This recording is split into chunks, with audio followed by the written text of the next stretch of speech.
Okay, we're recording now. Um, so this is Payload Meeting September 9th.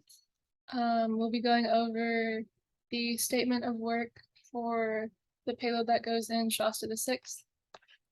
This paper will be due on Sunday, I believe. Okay. So I believe we will be typing the abstract last. The abstract is pretty much just like an overall view of everything. Our project statement will go into that, and then it'll be a summary of like our methods that we've used so far, and then hopefully throughout the year we'll be able to add on to this and make it into like a formal document to be used regarding this experiment. For introduction, Robbie broke it down into background and previous research, purpose, and hypothesis. I like putting the background and previous research first, just because it gives us some kind of knowledge beforehand as we segue into like our experiment and how that's going to work. So our background and previous research is pretty much most of our sources on similar projects, as well as like their outcomes, what bugs have been used for before, like model organisms, how model organisms work, as well as like cryosleep, cryotherapy. That's a lot of our justifications for why we're doing this experiment. It's pretty much just reasoning presented through background information, and then leads us to how we got our experiment and like the idea of it. So I will type in parentheses afterwards just a little like snippet of like what makes it easier to understand. And then our purpose. Have we agreed fully on the purpose of our experiment?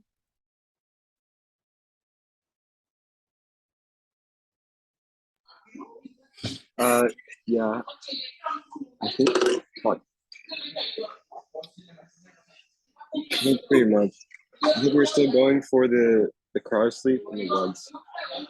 Are you cool with that? Yeah, I think for Okay. right now, at least for the document, I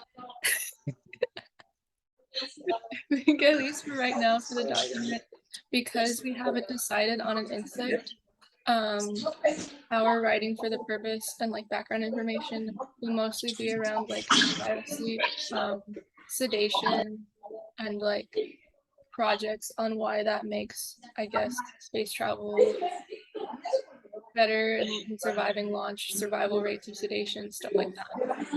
Yeah, and I think once we like if we do choose flies, we can just go in and include like other genetic stuff that we talked about. Yeah, I think once we choose the insect, we can provide information off of like why we chose that insect, what it's used for within like different experiments, how it relates to like human studies, and like justifying why we're choosing this specific bug, and why we're choosing anything living in general. Yeah, sounds good. Our hypothesis is like our general statement for the experiment. So how hypotheses usually go. How hypotheses usually go. I did it last year. Also in our background information, sorry, I forgot to add this. We should probably just talk about previous works of Payload under our association. We can put a big emphasis on the payload we worked together on, like as a team, like our previous research together. But for our hypothesis, there's generally usually two versions of a hypothesis. It's a null hypothesis and then an alternative hypothesis. So the null hypothesis, think of it as a way that like you've already accepted and assumed naturally. So if I were to ask the question, like, will cryosleep help bugs survive launch better? Then our null hypothesis is that it doesn't, because we haven't tested it yet. And then our alternative hypothesis is that it does help and it does work because that is what we're testing. Does that make sense? When we do these null hypotheses, I'll show y'all in my fly paper, but we submit it into like a code and it'll go through, you can do it by hand also, but it's a chi-squared goodness of fit test. And when we do submit all of our scorings and like our documentation through that, it'll pretty much give us a number and we'll compare it to our critical value, and it'll tell us whether our research actually worked or not, like whether it gives us like usable data. So within methods, it's pretty much just what's listed in our methods, like how we test it, how we record it, what's viable. I think a big emphasis for methods right now is start off typing, especially Frankie, like if you're gonna be covering methods, is start off typing that we are in our like brainstorm phase right now. So add a lot of emphasis on we went through a brainstorm phase, starting off to figure out what we were doing for payload, and then segue into the trade studies we've done. Lightly mention the other trade study for the diameter because that does affect our experiment, and then touch on the brainstorming for the bugs as well as cryosleep, and then we'll go and add to that. References that went under our other trade study, you can add that under references. And then the NVCI thing that you were looking into that I sent you, those can also go under that because it's NVCI, it would go under literature cited.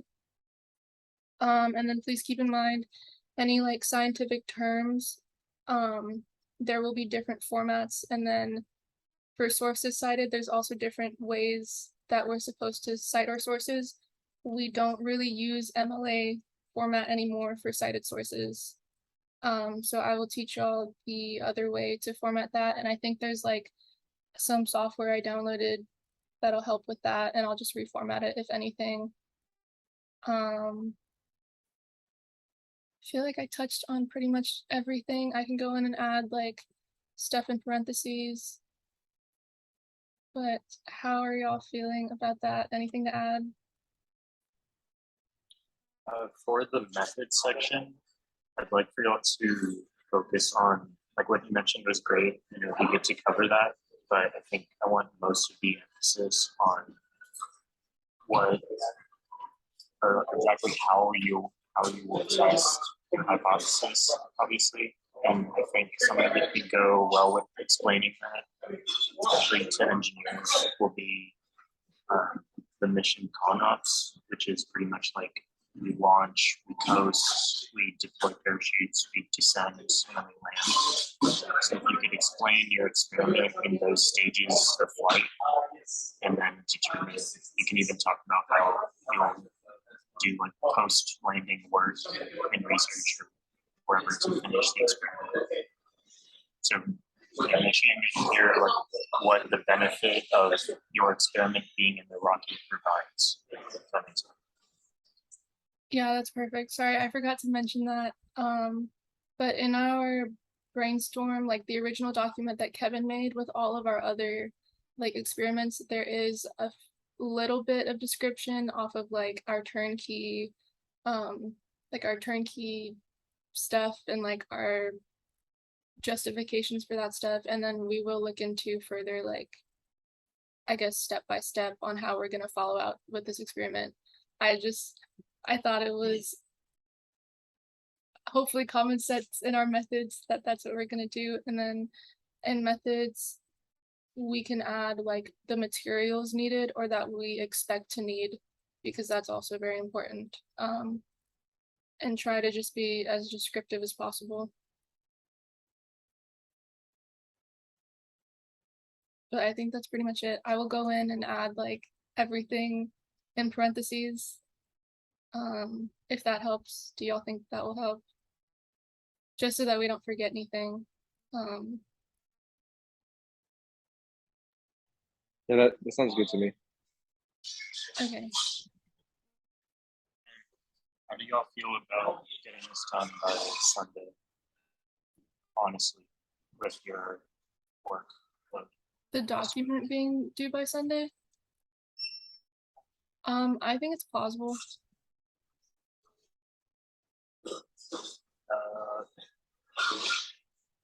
Okay. How much sleep do you want us to get? A Realistic. healthy amount. I can definitely work on it a good amount Saturday and Sunday. If you can like hop on too, maybe. Yeah, I will be, I mean, a lot of like I think the hardest part probably will just be formatting our methods and like going through each step and making sure we're all on the same page about that. It's hard to write a paper together when you can't have like constant communication. And then I think the other hardest thing will just be like researching for like previous experiments and background experiments. So we have like, I'll list like multiple categories that we should add. So like why use a living thing? And then when we choose that one, we'll justify like which model organism we're using. And then I'll add like previous research about like these things in rockets, what NASA's doing about the cryosleep chambers and stuff like that. And then just other research on like cryosleep in general. I don't want y'all to rush through this because this is pretty key for, obviously your purpose, what exactly you'll be doing. So if it's not done by the end of Sunday, don't obviously and finish it to have it done myself pretty much. I definitely want most of it probably 80 to 90% done by Sunday. But if you are still and adding final touches and stuff throughout like Monday, Tuesday, that's okay as well. I think we can get a good amount done by Sunday. And if there's like any little things to add or change, that'll be like between Monday and Tuesday. Frankie, I can meet up with you probably Sunday, if that works. I mean, maybe tomorrow. We also have to talk about some org stuff, but that'll be good. And then I will, if it helps, I'll resend that doc that has like, it doesn't have too much on it, but it's just the one that Kevin made that we have like the original ideas on. Because it does have like some turnkey stuff, and then it also has like a link to the rules and then like a broad like list of our requirements and stuff. And then worst comes to worst, I'll like send my fly paper in there and we'll go through that and see how that helps. But I think we're good.